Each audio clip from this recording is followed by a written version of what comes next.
নমস্কার, আরএমটেক বাংলা আপনাকে স্বাগত। প্রধানমন্ত্রী আবাস যোজনা নিয়ে যে নতুন আপডেটটি সামনে এসছে, বর্তমানে পিএমওয়াইয়ের বাড়ি বাড়ি সার্ভের কাজ চলছে। 15ই আগস্ট পর্যন্ত এই সার্ভের প্রক্রিয়া চলবে। তার মাঝখানে রাজ্যে 1 লক্ষ প্রধানমন্ত্রী আবাস যোজনা বাড়ির জন্য অনুমোদন দিল কেন্দ্রীয় সরকার।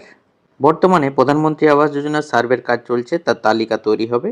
সেই তালিকা থেকে যারা পার্মানেন্ট ওয়েটিং লিস্টে থাকবে, সেই তালিকা থেকে ধাপে ধাপে রাজ্যে 1 লক্ষ গরিব মানুষ এবার এই প্রধানমন্ত্রী আবাস যোজনার বাড়ি পেতে চলেছে। জেনে নেব তারই বিস্তারিত। কেন্দ্রীয় মন্ত্রী শিবরাজ সিং চৌহান ঘোষণা করেছেন, পশ্চিমবঙ্গে 1 লক্ষ নতুন বাড়ির অনুমোদন দেয়া হলো।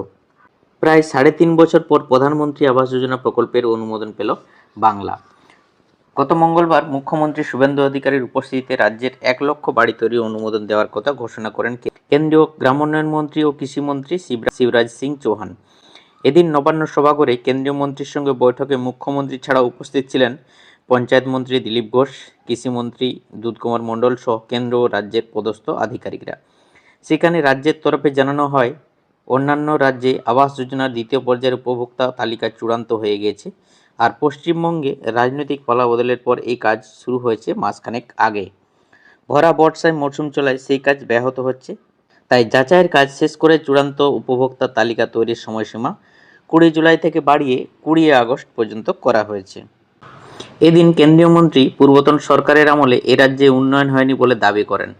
তবে এবার 82,498 কোটি টাকায় সড়ক, রেল, মেট্রো, গ্যাস পাইপলাইন সহ নানা পরিকাঠামোর উন্নয়ন হবে বলে তিনি আশা ব্যক্ত করেন। গ্রামোন্নয়নের ক্ষেত্রে ভিভিজি রামজি এমজিএনআরজিএসের নাম পরিবর্তন হয়ে ভিভিজি রামজি নামে 100 দিনের পরিবর্তে 125 দিনের কাজ প্রকল্পের সুবিধা দিতে নতুন করে আরও জব কার্ড দেওয়া হবে বলে জানিয়েছেন চৌহান। সেই সঙ্গে তার ঘোষণা, পশ্চিমবঙ্গে আগামী 9 মাসে ভিভিজি রামজিতে 12,064 কোটি টাকার কাজ হবে। এর মধ্যে 8,508 কোটি টাকা দেবে কেন্দ্র। যদি কোনো প্রাকৃতিক দুর্যোগ হয়, কোন জেলায় বিশেষ কোনো সমস্যা দেখা দেয়, তাহলে আরও 50 দিন অতিরিক্ত কাজ দেওয়া হবে। কেন্দ্রীয় মন্ত্রীর উপস্থিতিতে মুখ্যমন্ত্রী ঘোষণা করেন, এই প্রকল্পের অধীনে দক্ষ এবং অর্ধদক্ষ শ্রমিকদের মজুরি বৃদ্ধির প্রস্তাব অনুমোদিত হয়েছে। এদিন দীনদয়াল অন্তোদয় যোজনার অন্তর্গত স্বনির্ভর গোষ্ঠীগুলিকে ব্যাংক ঋণ দিতে 245 কোটি টাকা এবং 50 কোটি টাকার কমিউনিটি ইনভেস্টমেন্ট ফান্ড বরাদ্দের কথা ঘোষণা করেছেন কেন্দ্রীয় মন্ত্রী। সূত্রের খবর, বাংলার আরও 5 লক্ষ ব্যক্তিকে কেন্দ্রীয় প্রকল্পের অধীনে বার্ধক্য ভাতা দেওয়ার প্রস্তাবও কেন্দ্রীয় মন্ত্রী আশ্বাস দিয়েছেন। অর্থাৎ বার্ধক্য ভাতা নিয়েও সুখবর আসতে চলেছে।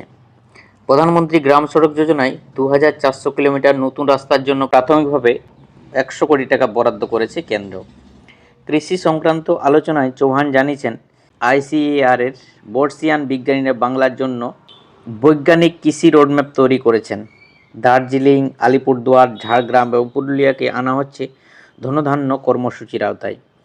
চুঁচুড়ায় ধান গবেষণা কেন্দ্রের উন্নয়ন, মালদহে আমের জন্য আইসিএআর-এর একটি 100 কোটি টাকার প্রজেক্ট ইউনিট গঠনের অনুমোদন দেওয়া হয়েছে। এদিন ব্যারাকপুরে কেন্দ্রীয় পাট ও সহযোগী তন্তু অনুসন্ধান সংস্থার কৃষক ও বিজ্ঞানী বিশেষজ্ঞদের সঙ্গে আলাপচারিতাও সারেন চৌহান। সেখানে তিনি এ রাজ্যে পাটের বীজ হাব গড়ে তোলারও আশ্বাস দেন। এই হলো গত মঙ্গলবার যে কেন্দ্রীয় গ্রামোন্নয়ন মন্ত্রী ও কৃষিমন্ত্রী শিবরাজ সিং চৌহান রাজ্যের মুখ্যমন্ত্রী সহ সমস্ত আধিকারিকদের সঙ্গে বৈঠকের পর এই সমস্ত জিনিসগুলো ঘোষণা করেছেন। এই হলো প্রধানমন্ত্রী আবাস যোজনা নিয়ে নতুন update. Thank you so much.